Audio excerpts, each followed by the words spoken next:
Court ಮೆಟ್ಲಿಗೆ ಹೋಯ್ತು ಅನ್ನೋದೇ ತುಂಬ ನಮಗೆ ಬೇಜಾರಿನ ಸಂಗತಿ. ಯಾಕಂದರೆ ವಿಷ್ಣು ಸರ್ ಎಂಥ ದೊಡ್ಡ ಲೆಜೆಂಡ್ರಿ ಅಂದರೆ, ನಾವು ಮಣ್ಣಾಗಿ ಹೋದ್ರೂ ಅವ್ರ ನೆನಪು ಮಣ್ಣಾಗಲ್ಲ. ಇವತ್ತು ಅವ್ರನ್ನ ಮಣ್ಣು ಮಾಡಿರೋ ಜಾಗದ ಬಗ್ಗೆ ಇಷ್ಟೊಂದು ಮಾತುಗಳು ನಡೆಯುತ್ತೆ, ಇಷ್ಟೊಂದು ಗೊಂದಲಗಳು, ಇಷ್ಟು ವರ್ಷಗಳು. ಇದು ನಿಜಕ್ಕೂ ಅವರ ಅಭಿಮಾನಿಗಳಾಗಿ ಅಥವಾ ಕನ್ನಡದ ಒಬ್ಬ ಮೇರು ಕಲಾವಿದನಿಗೆ ಉಳಿಸ್ಕೊಳ್ಳೋ ಒಂದು ವಿಚಾರದಲ್ಲಿ ಇಷ್ಟೊಂದು ಗೊಂದಲ ಅವಶ್ಯಕತೆ ಇರಲಿಲ್ಲ ಅಂತ ನನಗನ್ಸುತ್ತೆ. Vishnu sir doesn't deserve this. ಅವ್ರನ್ನ ತುಂಬ ಪ್ರೀತಿಯಿಂದ ನಾವು ನೆನೆಸ್ಕೊಳ್ಬೇಕಾಗಿತ್ತು. ಪ್ರತಿ ವರ್ಷ ಆ ಜಾಗಕ್ಕೆ ನಾವು ಹೋಗಬೇಕು. It's an emotional bonding. ಅದು ಒಂದು ಜಾಗ ಅನ್ನೋದು ಹಾಗೆ ಅಲ್ವಾ. ನಾವು ದೊಡ್ಡ ದೊಡ್ಡ ಕಲಾವಿದರ ಜಾಗಕ್ಕೆ ಹೋಗ್ತೀವಿ, ಆ ದಿನ ಅವ್ರಿಗೆ ನಮ್ಮ ನಮನಗಳನ್ನ ತಿಳಿಸ್ತೀವಿ. ಆ ಥರದ್ದೊಂದು ಜಾಗನೇ ಬೇಕು ಅಂತ ಏನಿಲ್ಲ, ನಮ್ಮ ಹೃದಯದಲ್ಲಿ ತುಂಬ ದೊಡ್ಡ ಜಾಗ ಕೊಟ್ಟಿದ್ದೀವಿ ವಿಷ್ಣು ಸರ್ಗೆ. ಅದು ಯಾರೂ ಕಿತ್ಕೊಳ್ಳೋಕೆ ಸಾಧ್ಯ ಇಲ್ಲ, ಅದು ಯಾರೂ ಮಣ್ಣು ಮಾಡೋಕ್ಕೆ ಸಾಧ್ಯ ಇಲ್ಲ, ಅದು ಯಾರೂ ನೆಲ ಸಮ ಮಾಡೋಕ್ಕೆ ಸಾಧ್ಯ ಇಲ್ಲ. ಪ್ರತಿಯೊಬ್ಬ ಕನ್ನಡಿಗರ ಹೃದಯದಲ್ಲಿ ವಿಷ್ಣು ಸರ್ ಇದ್ದಾರೆ. ಆದರೆ ಈ ಥರ ವಿಚಾರ ನಿಜಕ್ಕೂ ಒಂಥರ ಆಗಬಾರ್ದಾಗಿತ್ತು ಅನ್ನೋ ನೋವು, ದುಃಖ ನಮ್ಮೆಲ್ಲರಿಗೂ ಇದೆ. ಆಮೇಲೆ ಸಾಕಷ್ಟು ವರ್ಷದಿಂದ ಈ ಥರ ಗೊಂದಲ ನಡೀತಾ ಇದ್ದಾರೆ. ಅದೇ ಈ ವಿಚಾರ ಯಾಕಿತ್ತಲ್ಲ ನಾವೇನು ಮಾಡೋಕ್ಕಾಗತ್ತೆ. ಕೋರ್ಟಲ್ಲಿ ಹೋಗಿರೋದ್ರಿಂದ ವಿಷ್ಣು ಸರ್ ಅವರ ಕಾಲವಾದ ದಿನವೇ ಈ ಥರದ್ದೊಂದು ಪ್ರಶ್ನೆ ಉದ್ಭವ ಆಗುತ್ತೆ ಅನ್ನಂಗಿದ್ರೆ, ನಮ್ಮ ಹೃದಯದಲ್ಲಿ ಜಾಗ ಕೊಟ್ಟರು ಒಬ್ಬ ಕಲಾವಿದನಿಗೆ ನಮ್ಮ ಮನೇಲಿ ಒಂದು ಜಾಗ ಕೊಡಲ್ವಾ, ನಮ್ಮ ಜಮೀನಲ್ಲಿ ಜಾಗ ಕೊಡಲ್ವಾ, ನಮ್ಮ ಜಾಗದಲ್ಲಿ ಜಾಗ ಕೊಡಲ್ವಾ? ಖಂಡಿತ ಕೊಡ್ತಿದ್ವಿ. ಆದರೆ ಇಷ್ಟು ಗೊಂದಲ ಆಗುತ್ತೆ ಅಂತ ಯಾರಿಗೆ ಗೊತ್ತಿತ್ತು? ಆ ಜಾಗದಲ್ಲಿ ಗೊಂದಲ ಇದೆ ಅಂತಲೇ ಗೊತ್ತಿರಲಿಲ್ವಲ್ಲ.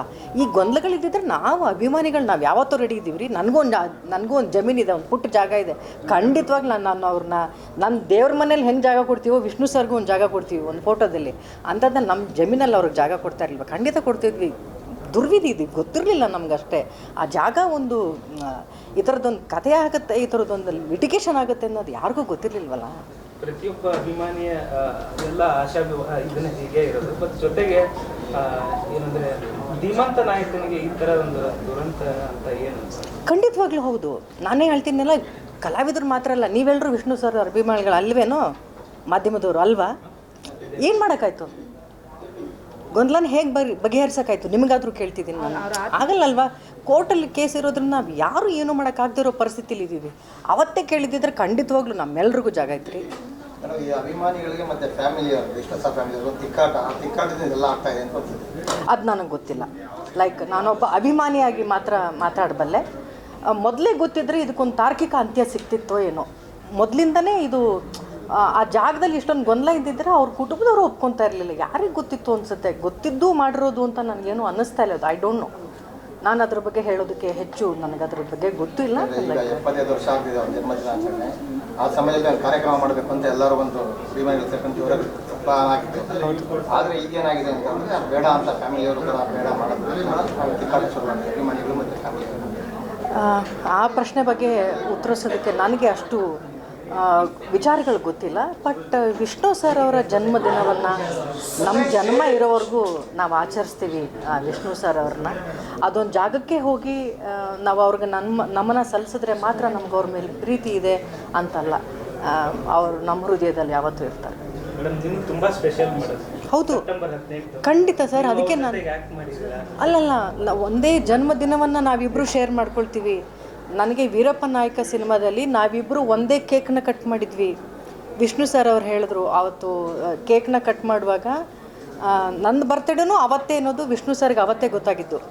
ನಾನು ಅವರ ತುಂಬ ದೊಡ್ಡ ಅಭಿಮಾನಿ ಚಿಕ್ಕ ಹುಡುಗಿಯಿಂದ.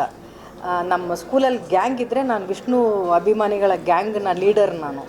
ಸೊ ಅವ್ರಿಗೆಲ್ಲ ಆ ಕಥೆನ ಹೇಳುವಾಗ ವಿಷ್ಣು ಸರ್ ಹೇಳಿದ್ರು, ನೋ ನನಗೆ ಕೇಕ್ ಅಂತ ತರಬೇಡಿ, ಶ್ರುತಿಯವ್ರಿಗೆ ಕೇಕ್ ತೊಗೊಂಡು ಬನ್ನಿ, ಆ ಕೇಕ್ನ ನಾನು ಕಟ್ ಮಾಡ್ತೀನಿ ಅಂತ. ಸೊ ಅಂಥ ಒಂದು ತುಂಬ ದೊಡ್ಡ ನೆನಪನ್ನು ಕೊಟ್ಟು ಹೋಗಿದ್ದಾರೆ. ಕೇವಲ ಅವ್ರ ಜೊತೆ ಆ್ಯಕ್ಟ್ ಮಾಡಿರೋ ಕಲಾವಿದರಿಗಲ್ಲ, ಕರ್ನಾಟಕದ ಪ್ರತಿಯೊಬ್ಬ ಕನ್ನಡಿಗರಿಗೂ ಅದೇ ಥರದ ದೊಡ್ಡನ್ನ ನೆನಪನ್ನು ಬಿಟ್ಟು ಹೋಗಿರುವಂಥ ಮೇರು ಕಲಾವಿದ ಅವರು. ಅವರ ಆತ್ಮಕ್ಕೆ ನೆಮ್ಮದಿನೇ ಇಲ್ಲ ಅಂತಲೇ ಅವ್ರ ಅಭಿಮಾನಿಗಳು ಕಣ್ಣೀರು ಹಾಕ್ತಾ ಇದ್ರು ಮ್ಯಾಮ್. ಇಲ್ಲಮ್ಮ, ಹಾಗೆ ಅಂದ್ಕೊಳ್ಳೋದು ಬೇಡ. ನಾವು ತುಂಬ ಪ್ರೀತಿಸ್ತೀವಿ, ಅವ್ರನ್ನ ಆರಾಧಿಸ್ತೀವಿ, ಇವತ್ತಿಗೂ ಪೂಜಿಸ್ತೀವಿ. ಅದರಲ್ಲಿ ಕಿಂಚಿತ್ತೂ ಕೊರತೆ ಇಲ್ಲ ನಮ್ಮಲ್ಲಿ ಅಭಿಮಾನಿಗಳಲ್ಲಿ. ಜಾಗದ್ದು ಗೊಂದಲ ಆಯಿತು ಅನ್ನೋ ನೋವು ಎಲ್ಲರಿಗೂ ಇದೆ.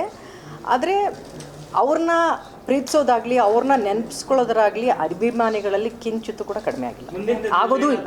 ಅಭಿಮಾನಿಗಳು ಹೋರಾಟಕ್ಕೆ ಕೇಳಿದ್ರು, ಅದಕ್ಕೇನೋ ಸಪೋರ್ಟ್ ಕೇಳಿದ್ರೆ ಹೋರಾಟದಿಂದ ಸರಿ ಹೋಗೋತಿಂದ್ರೆ ನಾವೆಲ್ಲರೂ ಬೀದಿಲಿ ಕೂತ್ಕೊಂಡು ಹೋರಾಟ ಮಾಡೋಣ.